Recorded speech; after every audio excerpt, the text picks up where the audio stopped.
eu fui convidado, né? E por um amigo, alguém que eu prezo muito, fui convidado a estar num culto de encerramento, num culto de programação. E como foi na primeira igreja do nosso bairro, né, que ninguém sabe qual é o nosso bairro, então eu posso falar. E foi lá que eu lembro, quando eu era criança, que eu vi grandes cultos de adoração. Eu falei, poxa, lá é um ambiente que realmente acho que eu ainda vou encontrar um pouco da palavra de Deus, da reverência. E eu saí de casa e fui no culto de encerramento de um curso. Né? Eu não quero fazer críticas à pessoa, eu estou estudando um caso. Então, deixa eu deixar bem claro que eu não estou falando mal de X ou de Y. Eu estou vendo um perfil geral, tá? Eu não estou apontando para um ou para outro. Mas então, eu cheguei lá, todos muito bem vestidos, todos muito bem apessoados, e não só os que estavam se formando, mas todos os convidados, até eu fui de terno, né? Até eu botei um blazerzinho para fazer efeito. E a primeira grande coisa que me causou uma angústia era que as pessoas chegavam e sentavam e começavam a ficar conversando. E começavam eu entendo isso. Você passa uma semana longe daqueles que você gosta, você tem que pôr a conversa em dia, mas quando você vai prestar um culto a Deus, um culto de reverência a Deus, será que ali é o lugar para você ficar conversando sobre o que aconteceu na tua semana? Será que o culto de reverência a Deus é o lugar para você trocar figurinha ou ficar mandando mensagem de SMS no seu celular? E eu ia vendo que as pessoas, naquele espírito que chegavam, sentavam e ficavam, sem nenhuma reverência, sem nenhuma postura, pensando assim, eu vou prestar um culto a Deus. Eles não tinham essa questão. E o tema que eu vou abordar hoje é justamente esse, reverência, né? Porque eu comecei a ficar muito incomodado com aquela bagunça, com aquela balbúrdia lá. E eu fui no Antigo Testamento, ver se algum lugar justificava, né, essa questão. Então, antes de eu entrar, eu vou falar da ordem de culto deles, que eu guardei porque achei muito interessante. Né? Começa, hoje eu usei um pouco, eu cantei uma música para começar, mas eles começam a cantar uma música e o povo se toca de que tem que entrar e começa a entrar, mas não fica uma coisa muito clara, não fica uma coisa muito bem definida, se está começando ou não, até que chama a atenção. Mas o problema é que ele chama e já vai para outra música. E as letras das músicas que eles entoaram, eu fui pesquisar. E qualquer um que tenha um pouco mais de conhecimento da palavra, né, atualmente, eu vou fazer uma pergunta. Fala-se muito, o Brasil é do Senhor Jesus. O Brasil é do Senhor Jesus atualmente? Então, a gente tem mania de mentir. Falar declarações que são falsas. Então, a primeira música que ele começou entoando, começa falando assim, eu achei ela com um tom profético. Tu és o Deus desta terra, tu és o rei deste povo, és o Senhor dessa nação. Eu falei, de onde ele está falando? O Senhor não é o Senhor deste povo brasileiro, esse povo idólatra, macumbeiro, não. Eu fiquei querendo entender sobre que nação ele estaria falando, porque o Senhor, o Deus desse século, cegou o entendimento. E eles estão cantando coisas que são referentes a Israel. Uma coisa bem israelita. Isso numa igreja batista tradicional. Eu me incomodei. E na mesma música entrou uma coisa meio profética. Grandes coisas vão acontecer aqui neste lugar. E nem sempre a pregação da palavra leva as pessoas a ter esse estrondo, grandes coisas, essa profecia, Então eu achei aquilo já um pouco fora do propósito, da necessidade de um culto racional. E eles emendaram a música com essa primeira música se chama Grandes Coisas, do Fernandinho. E aí eles emendaram com Deus Me Ama, do Thales Roberto. E Thales Roberto fala, mesmo sendo assim, pobre pecador, Deus me ama. Mesmo sendo falho, mesmo sem merecer, Deus me ama. Se estou forte, se estou em pé, Deus me ama. Se estou fraco, se estou caído, Ele não me deixa de me amar. Sem o seu amor, sem o seu perdão, o que seria de mim? Deus me amou tanto que entregou seu filho para morrer em meu lugar. É uma letra que parece, no primeiro momento, muito válida. Eu até parei para pensar com carinho nela. Mas só que ela inverte o papel. O centro desse evangelho não é Cristo. O centro desse evangelho é o homem. Deus tem que me amar, não importa o que eu fizer. Deus tem que me amar. Tipo aquele David da Silva Salvo, né? Que tem que me amar, tem que... Não. Então, eu peguei e comecei a procurar. Né? Na Bíblia, achei João 3,36. Tá? Se quem tiver com a Bíblia puder. Todo mundo adora falar João 3,16, que realmente é a regra de ouro da palavra de Deus. Mas João 3,36 é uma passagem importante, que não pode ser negada, pois está no mesmo livro, é um pouco mais à frente. Quem pegar, por favor, pode ler. João 3,36. Aquele que crê no Filho tem a vida eterna, mas aquele que não crê no Filho não verá a vida, mas a ira de Deus sobre ele permanece. Quem não crê no Filho não verá a vida, e o que mais? Mas quem mas crê, a ira de Deus sobre ele permanece.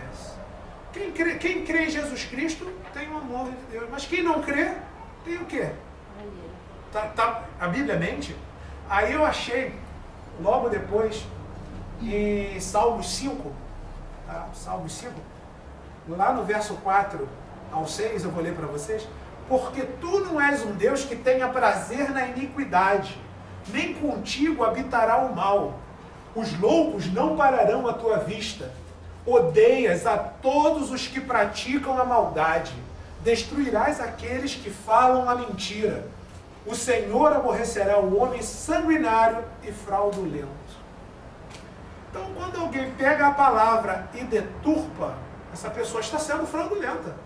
Por mais que ela esteja com boas intenções, querendo, ela está sendo fraudulenta. Então, quando eu fui olhar de novo para essa letra da música do Thales, ele colocou um amor aqui incondicional. Ele fala incondicional. Mas, para provar que o amor de Deus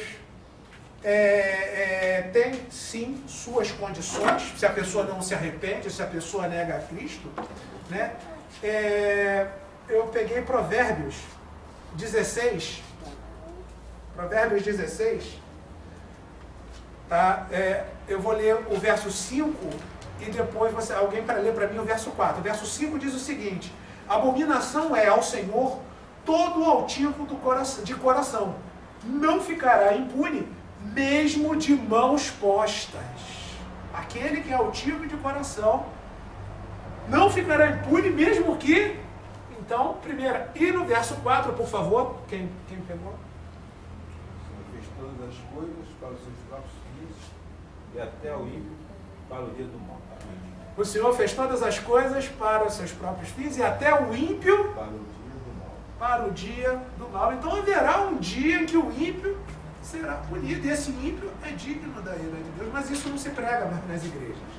Né? Hoje tem que agradar ao público. Então, eu já estava ficando um pouco desconfortável. Além de eu não saber, e eu não faço questão nenhuma de saber a letra dessas musiquinhas lixo que eles andam criando hoje em dia, depois veio uma leitura bíblica que me deixou assustado, mais assustado ainda, porque ele foi lendo numa sequência reversa.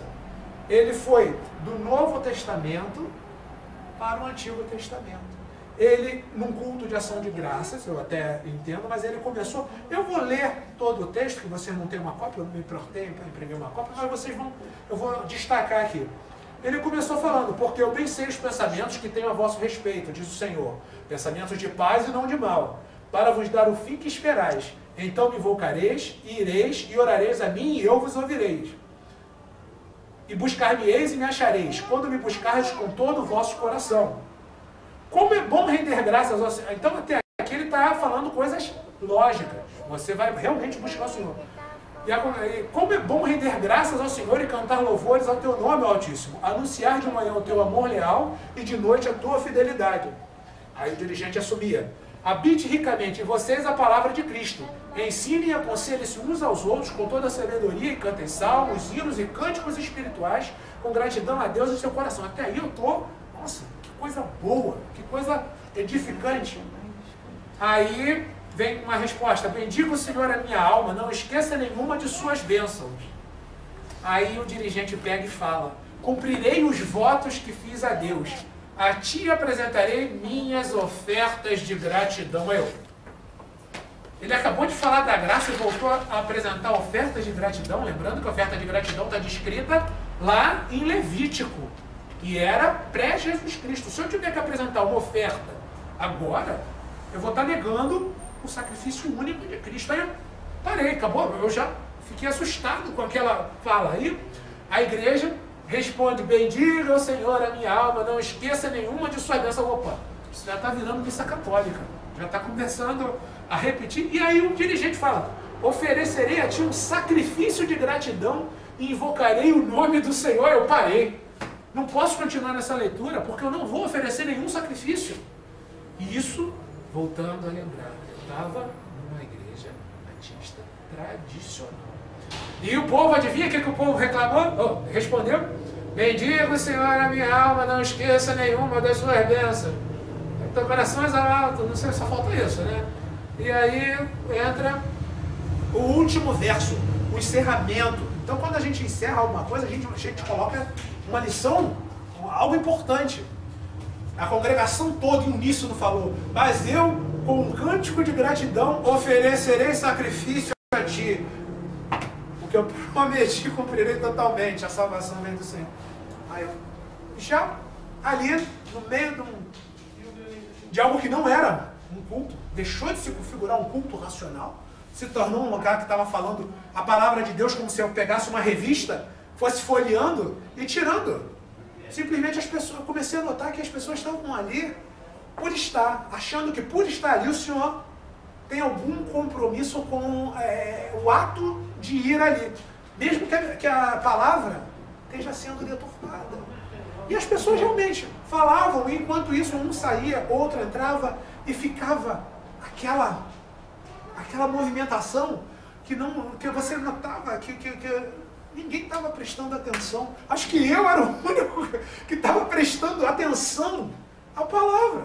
E eu ficava escandalizado, todo mundo ali, tipo, olhando hora, porque o culto começou atrasado. Isso, e eles querendo sempre fazer toda aquela parte social. Né? E isso eu só falei na primeira página. Então foi esse mal-estar profundamente que eu senti, e eu vou falar da pregação depois, que me fez reforçar, porque no último culto que houve, eu falei que iria falar sobre os elementos do culto, né, de acordo com a palavra de Deus. Então, eu fui ler o Antigo Testamento, buscando os exemplos do que era no tabernáculo, no templo, a reverência a ser prestada. Então eu cheguei lá e vi Moisés. Moisés, lá em Êxodo 3, 5, é ordenado a ele: Moisés, tira os teus sapatos dos teus pés, porque o lugar em que tu estás agora é terras. Imagina a reverência. Hoje a gente vê tirar sapato quando vão lutar judô, né? Mas imagina a reverência, judô, karatê, essas coisas aí. Então, imagina, tira o teu sapato, porque onde tu vai pisar é terra santa. Olha lá em Êxodo 19, tá?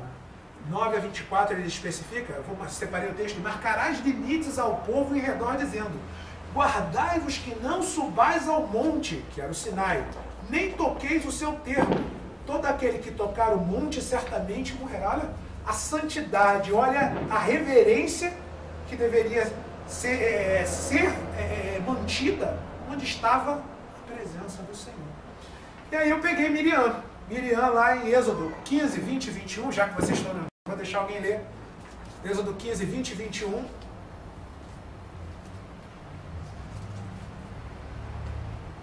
Só para poder fazer um paradoxo, para vocês entenderem. Êxodo 15, 20 e 21. A profetisa Miriam, irmã de Arão, tomou o tamborim e todas as mulheres saíram atrás dela com tamborim e com danças. E Miriam lhe respondia: Cantai ao Senhor, porque gloriosamente triunfou e precipitou no mar o cavalo e seu cavaleiro. Miriam cantou, dançou, mas o final dessa passagem fala bem claramente onde ela estava. Ela estava às margens do mar que havia se aberto e ela estava no templo? Não. Ela dançou dentro do templo em algum momento? Não. Então a Bíblia conta momentos, digamos assim, de ação de graça menos formal, menos reverente, mas ainda assim foi fora do templo. Então, em momento nenhum na Bíblia, quando a gente vai pesquisando, a gente vai achando uma mistura de informalidade com formalidade. E no que a gente tem visto acontecer atualmente, a gente está fazendo grandes shows, a gente está fazendo grandes programas de apresentação, mas a gente não tem prestado culto racional ao Senhor. Então, por isso que eu comecei a fazer os estudos, agora a gente já está no segundo culto, porque eu tenho a esperança de fazer um culto curto, falando da palavra, mas que não seja tão tedioso quanto você passa 2 horas vendo as mais diversas pantomimas ou besteiras que não tenham realmente a ver com a palavra. Então a gente pega, canta. Eu vou falar um pouco mais do que compõe o culto, mas então, em relação à reverência, né, eu fui pesquisando lá e achei novamente mais uma referência. Eu falei que Miriam foi oposto ao que é a reverência. Em Êxodo 40, 16 a 38, não precisa ler isso tudo, eu separei um trecho. E fê-lo Moisés conforme a tudo que o Senhor lhe ordenou. Assim o fez. Lavavam-se como o Senhor ordenara a Moisés. Então, tinha toda uma regra de purificação, de reverência, de preparação, né? E então a nuvem cobriu a tenda da congregação e a glória do Senhor encheu o tabernáculo. Então, era um momento de altíssima reverência que existia, né? E aí a gente começa a entender que o cristão, quando vai prestar o culto ao Senhor, tem que se revestir dessa reverência. E quando acabar o culto, a gente pode... Mas o culto é reverência. Né? Eu fico imaginando, se como a Nadab e a Abiú chegaram... Se Miriam resolvesse dançar lá dentro do templo, você acha que ela ficava... Não ia nem ficar viva. Não ia nem ficar viva. E eu só estou falando do Antigo Testamento. Tá? E aí eu fui dar uma olhada como era a regra do Hebreus 9:7. Hebreus 9:7. Alguém abre Hebreus 9:7, quem já está abrindo, e alguém abre lá em Levítico 16. No segundo, só o sumo sacerdote, uma vez no ano, não sem sangue, que oferecia por si mesmo pelas culpas do povo. Olha só isso. Quantas vezes por ano o sumo sacerdote tinha acesso? Uma vez ao ano. E hoje em dia se diz por aí que você pode andar. É uma grande coisa a se observar. Você deve andar meditando na palavra, você deve andar em temor ao Senhor, mas a sua vida não tem condições de ser um culto constante ao Senhor. Porque você precisaria então se separar do mundo. Você teria que parar de viver, porque o culto é reverência. O culto é coisa muito séria. Então, a vontade de fazer o demais banalizou e tornou a coisa tola, futilizou o que deveria ser um culto.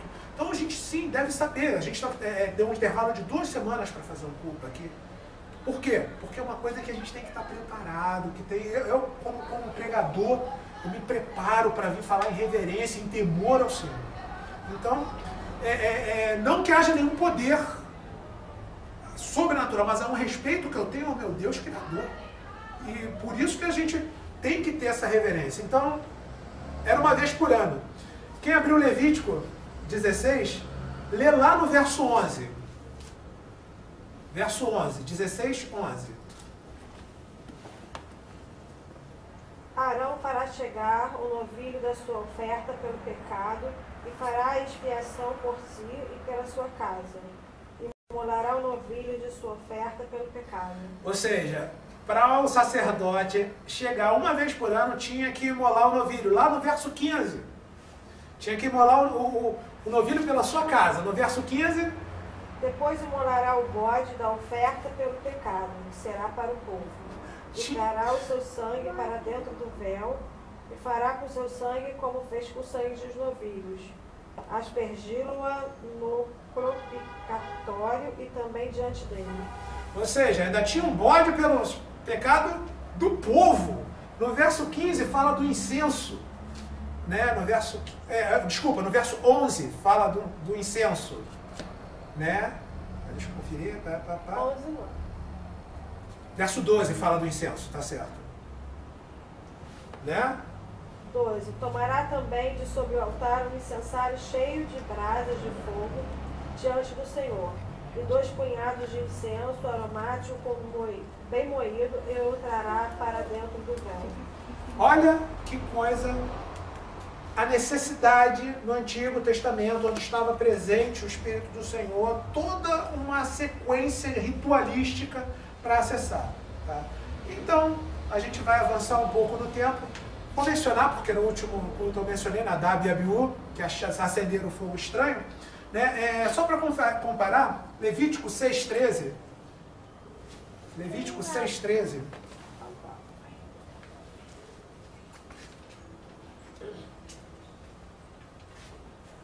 Mostra como deveria ser aceso o fogo. Levítico 6,13. O fogo arderá continuamente sobre o altar, não se apagará. Esse é um fogo aceso por Deus.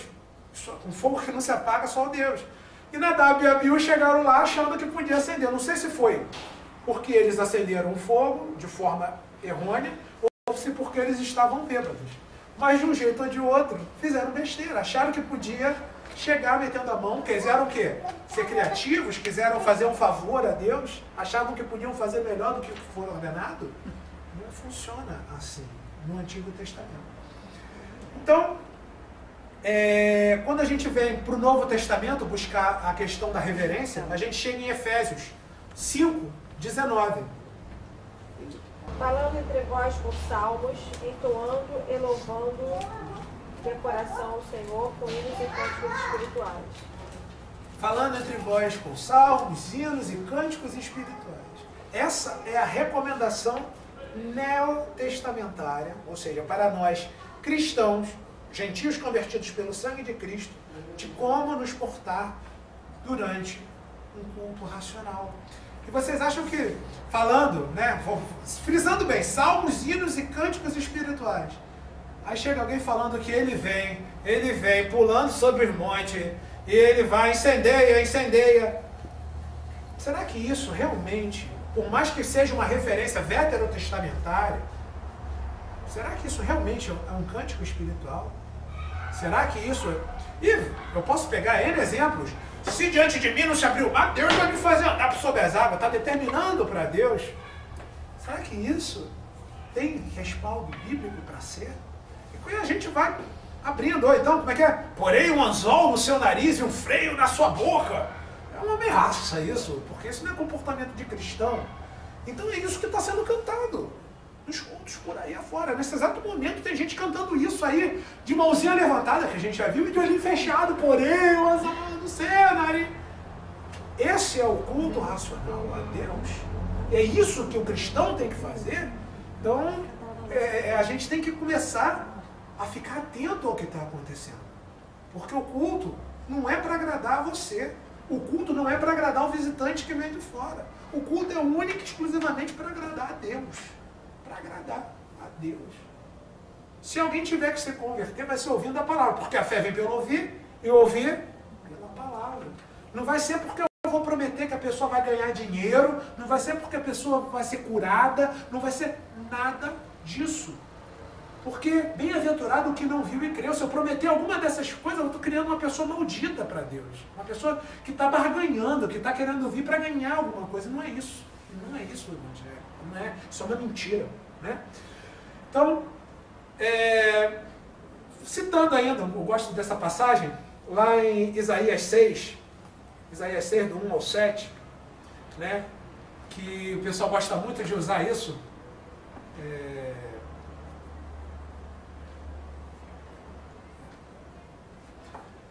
Quem me ouve pregando fica bom de Bíblia, né? Vai no novo, no velho, é o tempo todo. Isaías? Isaías 6, 1 a 7. É para ler tudo? Não, eu vou, agora que vocês... É grande? De 1 a 7. No ano de morte do rei Uzias, eu vi o Senhor assentado sobre um alto e sublime trono, e as abas de suas vestes enchiam o templo. Serafins estavam por cima dele, cada um tinha 6 asas. Com 2 cobriu o rosto, com 2 cobriu os seus pés e com 2 voavam. Quem estava diante do trono então eram os Serafins. serafins, com 6 asas cada um. Continua. Vamos analisando o que está escrito aí. E clamavam uns para os outros, dizendo: Santo, Santo, Santo é o Senhor dos exércitos. Toda a terra está cheia de sua glória. As bases do limiar se movimentam à voz do que clamavam, e a casa se encheu de fumaça. Eu vou te interromper e vou chegar na parte... Ai de mim, que vou perecendo, porque eu sou um homem de lábios impuros. Mas um dos serafins voou para mim, trazendo na sua mão uma brasa viva que tirara do altar com matenais, e com ela tocou a minha boca e disse: Eis que isto tocou os teus lábios, e a tua iniquidade te foi tirada e purificado o teu pecado. Ou seja, só os lábios impuros dele, tu teve que botar uma brasa viva para purificar, para ele poder falar alguma coisa durante a adoração perante o Senhor. Então eu gosto dessa passagem porque começa a revelar, porque a gente ouve por aí, o pessoal da CB me contou isso, da glória que você vai falar em mim, né? Diz que fica falando glória, glória, glória, glória. Os serafins repetiam. Os serafins, eu estou falando com pessoas da Assembleia, eu sei. A pessoa fala: você não era. Não, eu convivi muito tempo. Então eu falo, o serafim tinha quantas asas? 6 asas. Tem uma outra passagem na Bíblia que fala que os seres eram feitos de olhos por dentro e por fora. São esses seres que não são seres humanos, que foram criados para repetir. Então eles não têm uma mente que pode ser alterado o estado de consciência. Eles têm características que não são do ser humano. Então o pessoal usa essas passagens para justificar as vãs repetições que são colocadas. Isso é estupidez. Mas as pessoas, por não lerem a palavra e não prestarem atenção no que está escrito, aceitam, acham que isso é algum tipo de caminho para a santificação. Então eu gosto dessa passagem por isso, porque quando a pessoa presta atenção na composição física dos serafins, começa a ver que há uma distinção entre as coisas, né? Então, em relação a essa passagem, a mais absoluta reverência é essencial ao verdadeiro culto de adoração. A verdadeira visão do Santíssimo, a verdadeira comunhão com o Altíssimo. Eu citei aqui ainda Caim, lá em Gênesis 4, 3 a 5, né, que o Senhor sempre exigiu o sacrifício, né, de sangue. E o que Caim fez? Quem puder, Gênesis 4, lá no iniciozinho, 3 a 5. Caim trouxe... E aconteceu ao cabo de dias que Caim trouxe do fruto da terra uma oferta ao Senhor. E Abel também trouxe dos primogênitos das suas ovelhas e da sua gordura. E atentou o Senhor para Abel e para a sua oferta, mas para Caim, para a sua oferta, não atentou. Ou seja, Caim achou que Deus ia ser vegetariano. Ah, é tão maldade matar a ovelhinha, eu vou dar o fruto da minha... Olha, tá aqui, né? O fruto da sua terra. Deus atentou para as frutas e o que quer que ele tenha trazido? Ele tentou inventar, tentou fazer a mais do que Deus tinha estabelecido. Então, Deus nem atentou para a oferta de Caim. Da mesma forma, quando a gente tenta inventar, quando a gente tenta inovar, a gente pode estar escapando do que está determinado na palavra. Não é evidente, né? Deus já acusou os pequenos aperfeiçoamentos do culto, a culturalização, a modernização. Para falar em culturalização, eu estava pesquisando, eu descobri que nessa teve uma missionária que foi para a tribo, Aí para culturalizar, ela passou a andar pelada, junto com eles. Aí tinha lá o sexo grupal, ela fazia parte. Ela estava levando o evangelho, fazendo sexo grupal com os índios, andando pelado. Eu vi até a foto, né, quando abriu, que é isso? Então, eles estão tentando tornar o evangelho agradável, mas o evangelho é sempre o mesmo evangelho. A gente vai chegar num lugar, talvez aprenda a falar a língua, chegar no Polo Norte, qual a cultura? Tá frio pra caramba, eu vou me agasalhar, legal. Mas lá nos índios ela não teria necessidade de andar nua, ela poderia continuar. Então, quer dizer, você tem que ver algo que seja sempre 100% bíblico, nem 0,1% de possibilidade de desvio, de deturpação, né? E milhares, Deus não mudou, Deus não muda, né? Porque está escrito lá em Tiago 1,17, né? Toda boa dádiva e todo dom perfeito vem do alto, descendo do Pai das luzes, em quem não há mudança e nem sombra de variação. E em Malaquias 3,6, no Antigo Testamento, também confirma, porque fala, eu, o Senhor, não mudo. Eu, o Senhor, não mudo. E quem somos nós para achar que Deus vai mudar? Porque a gente quer fazer um culto mais alegre, fazer um culto para os jovens, fazer um culto que... O culto é a pregação, a oração, e a gente vai falar dos outros elementos do culto. Então, para esclarecer, para terminar, o objetivo do culto verdadeiro é agradar, e só agradar ao Senhor Deus. Mas hoje em dia, o que a gente vê nas igrejas? O que tem acontecido? Eu peguei 3 vertentes.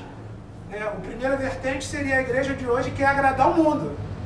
Fazer o culto, olha, hoje vai ter uma peça. Chega na peça, não tem nada de palavra. É uma questão social. Eles apresentam lá uma coisa mais social do que realmente de palavra. E isso é comum. Isso é muito comum. Você vai lá, vai falar de droga, tá bom, Cristo é a solução, sim. Mas essa peça poderia ser apresentada também numa reunião de espíritas, porque lá também eles cuidam. Então o que diferencia o cristão genuíno de quem é bem intencionado? Então isso deixou de ser culto. Né? Então, vamos lá, agradar o mundo, atrair os descrentes, oferecendo-lhes aquilo de que eles gostam, assim obtendo muitas decisões por Cristo. Não importa como elas foram obtidas. Eles vão prometer, como eu falei agora aqui, vão prometer cura, vão fazer a pessoa chorar, vão emocionar, vão ameaçar. A morte está chegando, você vai para o inferno. Quem vai querer morrer para o inferno? A pessoa já chora e vai. Isso é manipulação psicológica. Isso não deve ser feito. Então, só para confirmar, Tiago 4, 4 e 5. E você vai no Tiago, já que você está procurando, e você vai em Tito 2,14. Tá? Porque atualmente essas igrejas, conforme diz João 12,43, amaram mais a glória dos homens do que a glória de Deus. Tiago 4, 4 e 5, e ela primeiro agora, Tito 2,14. Achou Tito, que é pequenininho lá no final? Tentando procurar pela água pior do que... Tito 2,14. Eu achei. Fala, então. O qual a si mesmo se deu por nós, a fim de remir-nos de toda iniquidade e purificar para si mesmo um povo exclusivamente seu, zeloso de boas obras. Um povo... De boas obras. Não, antes. Um povo... Exclusivamente seu. Exclusivamente seu. E por último, Tiago 4 e 5. Ou cuidais vós que, como diz a Escritura, o Espírito que em nós habita. O Espírito que... Possível, eu nem sei não. Eu contato para você.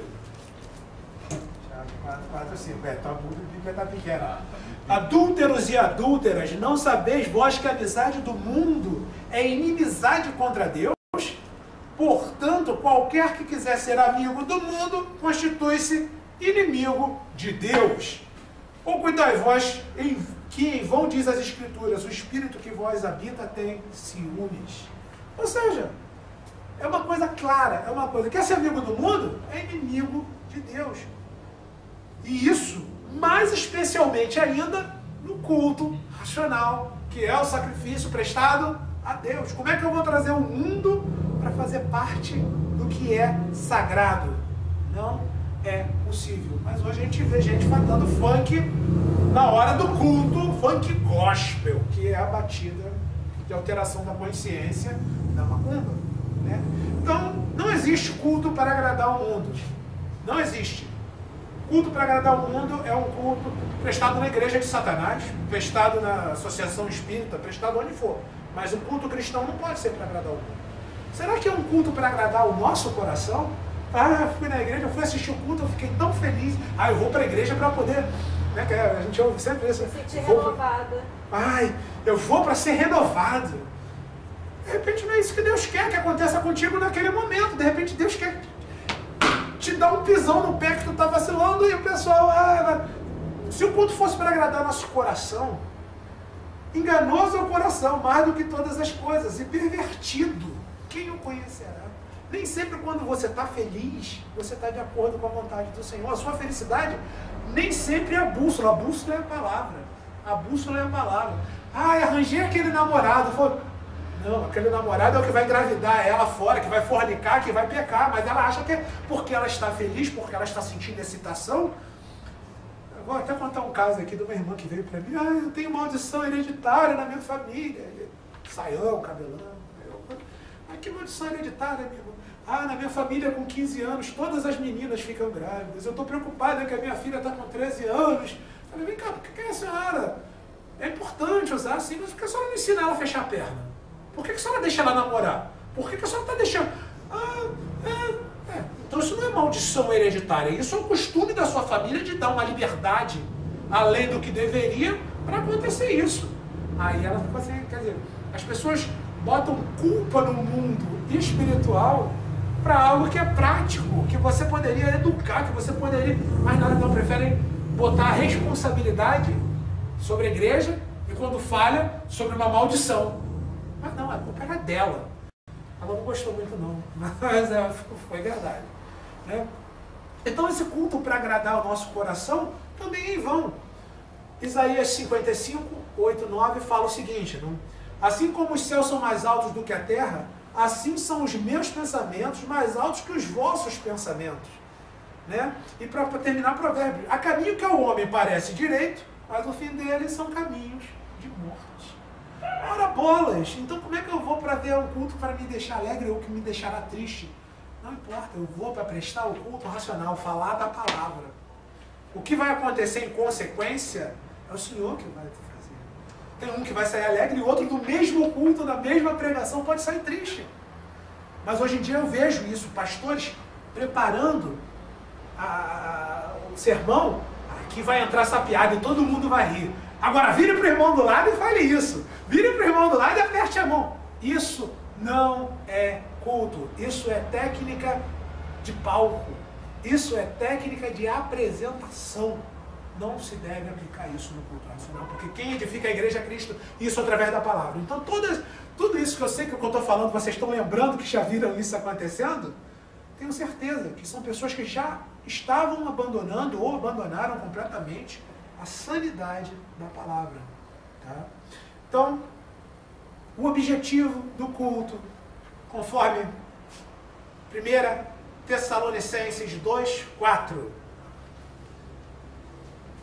1 Tessalonicenses 2, 4.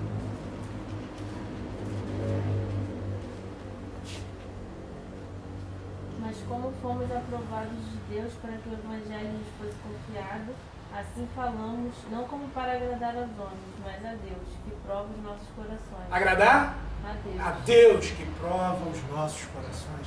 Quando a gente vai ver isso lá em Mateus 22, 37, 38, fala: amarás ao Senhor teu Deus de todo o teu coração e de toda a tua alma e de todo o teu pensamento. Este é o primeiro grande mandamento. Não é assim não, né? E por último, deleita-te também, foi lá no Salmos, deleita-te também no Senhor e Ele te concederá o que deseja o teu coração. Primeiro Deus, depois do nosso coração. Salmos 37, 4, esse foi. Tá? Então, primeiro o Senhor, e Ele considerar o que está no seu coração. Não adianta você querer, às vezes, né, o homem planeja, mas quem Deus passa é o Senhor. Ia dar tudo errado. E aí? E hoje em dia, também outra coisa ridícula que a gente ouve, os sonhos de Deus. Deus não dorme. Deus determina o que é para ser. Esse papo de sonho é o ego do ser humano querendo as suas ambições pessoais. Joga suas ambições para o lado, porque o que Deus for fazer de você é o que você tem de ser. Né? Então, hoje eu estou com um amigo aqui, meu plano era ser suboficial da aeronáutica. E eu já estou aqui. Nunca imaginei que eu estaria falando tão sério da palavra, e com tanto respeito, com tanta reverência, porque eu era um esquentador de banco. Eu era um cara que ia domingo lá, tá bom, eu nunca esperei, nunca. Foi realmente a graça do Senhor que me tirou daquele estado podre, que hoje ainda está se repetindo lá, não em mim, mas tem milhares de pessoas fazendo aquela podridão, achando que estão fazendo alguma coisa para Deus. Então, o objetivo do culto é agradar somente a Deus. Então, estava eu lá, né, naquela balbúrdia, naquela deturpação da palavra, e começou a pregação. Eu vou tirar um dia para falar sobre a pregação, não vou falar tanto hoje. Mas o pastor escolheu a tentação do Senhor no deserto, Satanás. E começou a enumerar as qualidades do Senhor Jesus Cristo, como humildade, bondade, altruísmo. Ele foi falando a capacidade de negar a carne, de sentir fome, né, que os homens devem... Ele foi falando várias características. E eu ali, atento a cada característica, esperando a principal de todas as características. Pois acabou a pregação e ele não falou da principal característica. E vocês, só para... Eu não vou fazer o mistério, eu vou escrever sobre isso mais tarde, mas a principal característica, se qualquer um de nós fosse ser tentado nas mesmas condições, isso é uma elucubração. Se você fosse para o deserto e fosse passar lá 40 dias e o demônio, qual a única coisa que poderia fazer uma pessoa comum ter resistido a Satanás? Quem resistiu ali era o Filho de Deus. Mas qual a única coisa que poderia ter feito uma pessoa comum resistir a Satanás? Não era bondade, não era humildade, não era capacidade, era o conhecimento da palavra. Era o conhecimento da palavra. Eu estava esperando ele falar, em algum momento da pregação, que o mais importante foi que Cristo soube aplicar a palavra na hora certa, porque Satanás também usou da palavra fora de contexto. E Cristo veio com a resposta, porque Cristo é a palavra. Ele fala assim, o caminho é a verdade, ele é a verdade, ele é a palavra. Então, ele como Filho de Deus, plenas condições, mas você, ser humano, se você for bom, é o começo da sua derrota, porque na hora que Satanás falar, se me prostrado me adorares, eu te darei o reino da terra. Aí a pessoa, que bom, eu vou ter o reino da terra e vou fazer o bem. E prostrava e se adorava. Então, quer dizer, as qualidades humanas, por si só, não são suficientes para fazer a nossa resistência à batalha espiritual. Não importa se é bom ser bom, é fruto do Espírito, mas primeiro o Espírito, depois a consequência. Não o contrário. Não adianta eu colocar as consequências na frente, o carro na frente dos bois. Então, primeiro de tudo, conhece a palavra, domina a palavra, sabe o que a palavra diz. O resto vai vindo, você vai se aperfeiçoando, porque o Espírito Santo vos lembrará do que dizer naquela hora. Se você não conhecer a palavra, do que você vai lembrar? Do que você vai dizer? Então, isso não foi falado durante todo aquele culto. E aí minha esposa grávida me ligou, me pediu, me implorou para eu ir buscar. Eu pensei, já era 10 horas da noite, eu perdi... Olha, é triste falar isso, mas eu perdi tempo da minha vida. Não em ter prestigiado o meu amigo, que me viu, porque eu prestigio ele como irmão, como amigo, eu gosto. Mas todo aquele cerimonial foi vazio, foi uma coisa sem Deus, foi uma coisa igual estar num clube, foi uma coisa igual estar num espetáculo de circo, onde o povo quer comer pão e circo, é aquilo. E eles acham que por estar ali naquele deserto espiritual, que aquilo ali é um deserto espiritual, estão sendo abençoados. Que está, eu sou da igreja, mas não conhece a palavra, não tem consistência para discutir a palavra. E eu, toda vez que eu estou aqui, eu tenho essa responsabilidade, eu tenho esse cuidado de passar para vocês a palavra. Porque mesmo sem mim, alguma coisa, o Espírito Santo há de lembrar vocês do que eu estou dizendo. Não sou eu, não é mim, eu só falo o que é necessário. Então, vamos ver o que o Novo Testamento especifica sobre o que deve existir no culto. Tá? Bom, primeiro de tudo, são várias passagens. Vou te emprestar minha Bíblia, que tem letra maior. Vamos lá. Primeira coisa que deve existir no culto. Atos 2:42, Atos 20:36, Atos 21:5 e eu vou ler 1 Coríntios 14:15. Não, mas eu vou para a próxima canela. Então tá, lê 1 Coríntios 14:15. Pode começar. Atos 2:42. E perseveravam na doutrina dos apóstolos e na comunhão, e no partir do pão e nas orações. Atos 20:36. Você é Atos 21:5. Atos 20:36. 1 Coríntios o quê? 1 Coríntios 14:15. 20:33. 20:36. Tendo dito estas coisas, ajoelhando-se, orou com todos eles. Vocês, o que tem em comum nesses dois? O que tem em comum em Atos 2:42 e Atos 20:36? Ah, vocês têm que estar atentos no que está... Vamos dar mais uma dica. Atos 21:5. 21:5. E havendo passado ali aqueles dias,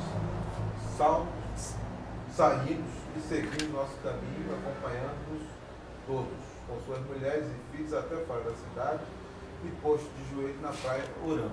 O que tem em comum nesses três? Ah! Vamos lá, e para concluir, 1 Coríntios 14:15.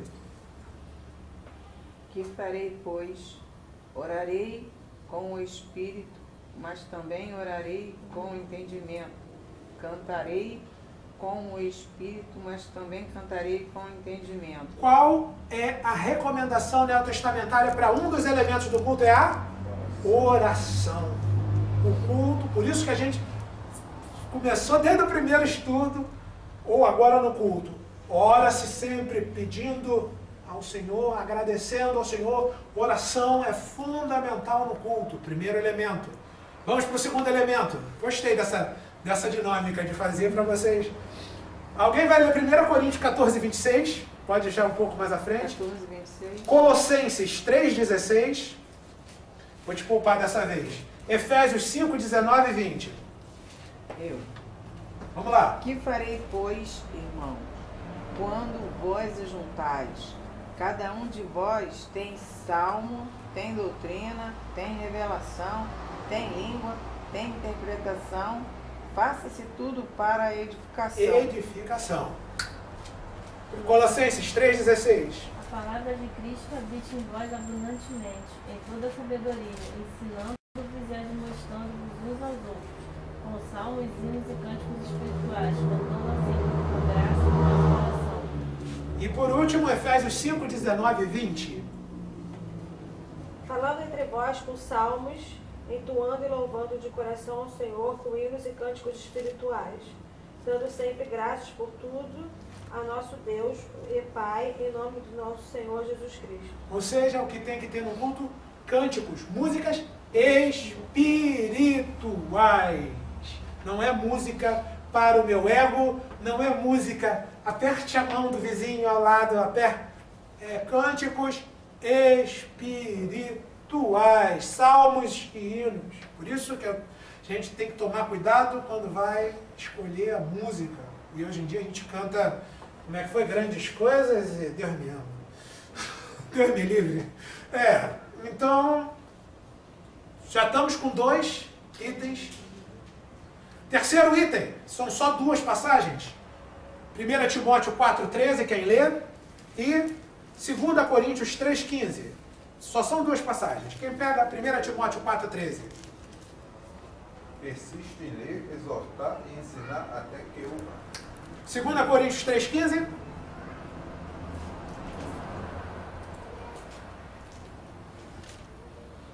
E até hoje, quando é lido Moisés, o véu está posto sobre o coração deles. Qual foi o verbo? Qual foi a ação? Ler. Leitura da palavra. Isso você não pode reclamar, né? Você lê a palavra direitinho. Então, tem que ter leitura da palavra. Quarto item. Esse tem bastante versos. Vamos lá. Tem Atos 20, verso 7. Quem vai ler? Levanta a mão quem quiser. Esse, Atos 20, verso 7. Karina pega esse. Atos 11, 26. Karina pega esse. Tem Romanos 15, 14. Vou te dar esse, Romanos 15, 14. E 1 Coríntios 14, 28 e 29. Tô dando, e eu vou terminar lendo 2. O meu é Atos 20. Verso 7. E o meu? Atos 11, 26. Romanos 15, 14. Espera aí. E ela é 1 Coríntios 14, 28 e 29. Vamos lá. Posso começar? Atos 20, verso 7. Eu começo? 20, verso 7. No primeiro dia da semana, ajuntando-se os discípulos para partir o pão, Paulo, que havia de partir no dia seguinte, falava com eles e alargou a prática até a meia-noite. Paulo foi falando até meia-noite. Atos 11, 26.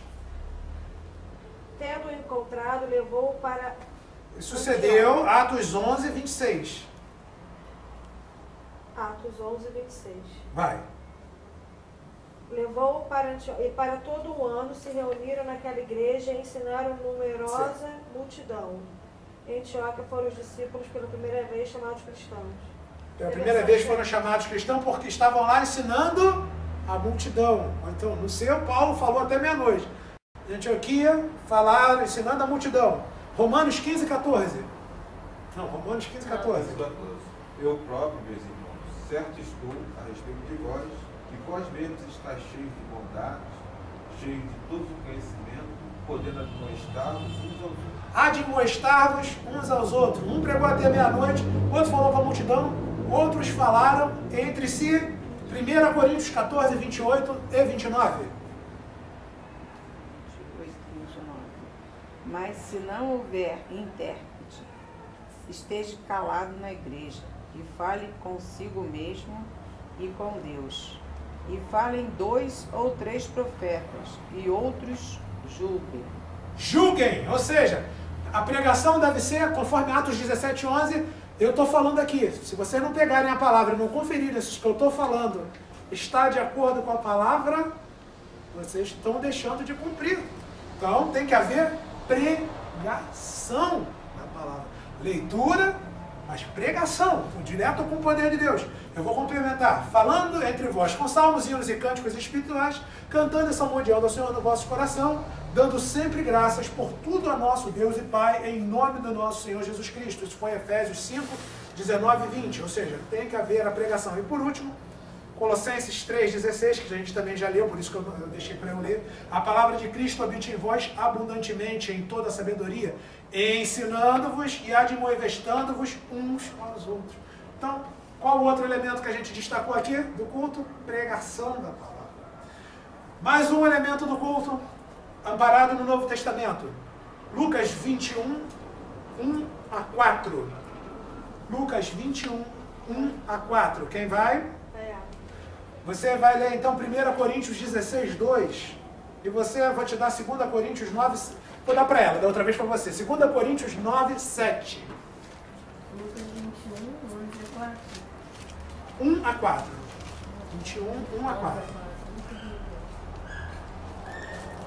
E olhando ele, viu os ricos lançarem as suas ofertas na arca do tesouro. E viu também uma pobre viúva lançar ali 2 pequenas moedas. E disse, em verdade vos digo que lançou mais do que todos esta pobre viúva, porque todos aqueles deitaram para as ofertas de Deus do que lhes sobeja, mas esta, da sua pobreza, deitou todo o sustento que tinha. 1 Coríntios 16, 2. No primeiro dia da semana, cada um de vós ponha de parte em casa, conforme a sua prosperidade, e vá juntando para que se não façam coletas quando eu for. 2 Coríntios 9, 7.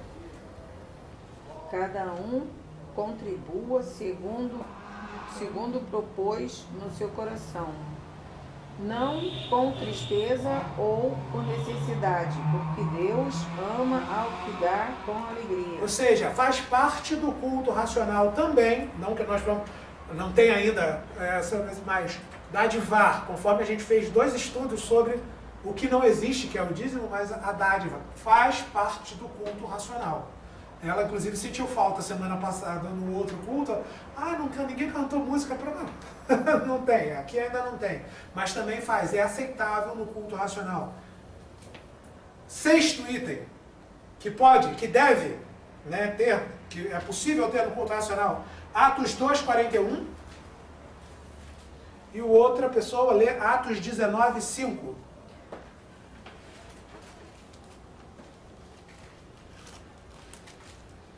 De sorte que foram batizados os que de bom grado receberam a sua palavra. Naquele dia agregaram-se quase 3.000 almas. Atos 2:41. E Atos 19:5? E os que ouviram foram batizados em nome do Senhor Jesus. Qual é a 6ª coisa que pode ter no culto? Batismo. Batismo. Não é obrigado a ter todo o culto, mas pode fazer parte do culto. E o 7º item, Atos 20, verso 7. Alguém também abre Atos 2, 42 e 46. Pula do 42 para o 46, tá? No primeiro dia da semana, estando nós reunidos com o fim de partir o pão, Paulo, que devia seguir viagem no dia imediato, enxotava-os e prolongou o discurso até meia-noite. E o Atos 2, 42 e 46. Perseveraram na doutrina dos apóstolos, na comunhão, e no partir do pão e nas orações. E perseverando unânimes todos os dias no templo, e partindo o pão em casa, comiam juntos com alegria e singeleza de coração. Partir o pão. Ou seja, a ceia do Senhor. Então nós temos aqui 7 elementos neotestamentários do culto. Vocês, agora fica um desafio, até para quem está assistindo pela internet. Onde é que está e dançareis efusivamente, e dançareis espiritualmente, e fareis pecinhas de teatro, e fareis... Apelo, musiquinha. Exatamente. Onde está isso no Novo Testamento como parte do culto? Onde está? Não existe. Então, o culto racional permite, biblicamente, 7 itens. E a gente praticamente extingue aí todo esse espaço de misticismo e encheção de paciência que eles fizeram no culto, que torna o culto insuportável, que torna uma coisa longa, que torna um peso. Se a gente se resumir ao que está na palavra, o culto fica bem mais racional. Então, diante disso, né, porque Deus, que é tão minucioso e nos dá instruções detalhadas sobre tudo o que Ele quer que seja incluído nos cultos de adoração nas igrejas neotestamentárias, nem sequer uma única vez nos instruiu a cantar músicas alegres, ou dançáveis, ou que mexam com o corpo. Porque deixeis o corpo balançar. Se era para ter parte do culto, tinha que ter feito isso. Por que Ele não nos instruiu a acompanhar essa música com os balancinhos? Será que Ele esqueceu? Rodar também. Será que Ele não é muito competente nesses assuntos de louvor?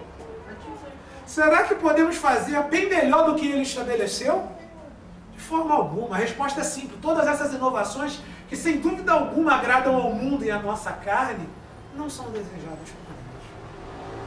Então, nesse segundo culto, e essa foi minha pregação, que eu estou falando sobre o culto racional, a gente está definindo os itens. Você não vai ter, e isso eu peço, mesmo que eu morri amanhã, vocês continuem se reunindo. Vocês sabem que o culto racional não tem inovação, não tem o agrado a você, não tem o agrado ao visitante. Vamos ser educados, cordiais, mas vamos falar a palavra. As profecias também para todo mundo da igreja, todo mundo profetizando para todo mundo. Fique calado. 1 hora do culto, cada um tem um recadinho. Então, meus irmãos, será que a gente, graças a Deus, aqui nesse momento, que nós não somos uma empresa eclesiástica, nós estamos com os olhos abertos para isso. Mas é triste ver essa multidão que nesse exato momento está aí fazendo exatamente o que não é isso aqui. Está lotando. Tá bombando lá, vamos para lá, que lá é onde tem o poder, onde está todo mundo dançando, fazendo o que for. Bom, só quem quer fazer a sua própria vontade não vê que o Novo Testamento, a história de 19 séculos de cristianismo, a razão sábia e santa, a sabedoria do alto, o bom senso prático e realista, a observação com olhos espirituais do que está ocorrendo nas igrejas contemporâneas, os ouvidos da consciência atentos e totalmente submissos à voz do Espírito Santo, todos eles unanimemente apontam na mesma direção. Essas inovações de palma, dança, o que for, nunca tiveram e nunca devem ter lugar nos cultos das igrejas neotestamentárias. Deus não quer cultos, Deus quer cultos espirituais. Graças a Deus por isso. Essa foi a palavra. Vamos orar, vamos nos pôr de pé em reverência.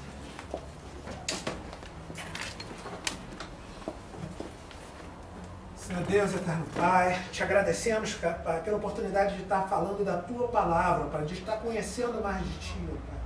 Que essa palavra fique firmada, ó Pai, em nossos corações, ó Pai, sendo lembrada pelo Espírito Santo em nossas vidas, ó Pai.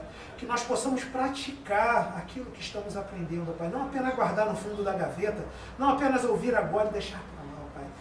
O Senhor, Pai, nos dá que julguemos, ó Pai, não pela aparência, mas segundo a reta justiça, ó Pai. Busquemos isso, ó Pai, porque vem de Ti. Te agradecemos nesse domingo, ó Pai. Esteja nos preparando para o próximo culto, agora sem data. Esteja guardando a vida de cada um aqui que se dispôs a vir prestar um culto racional a Ti. Que se dispôs a buscar na Tua palavra, ó Pai. Te agradecemos em nome de Jesus. Amém e amém.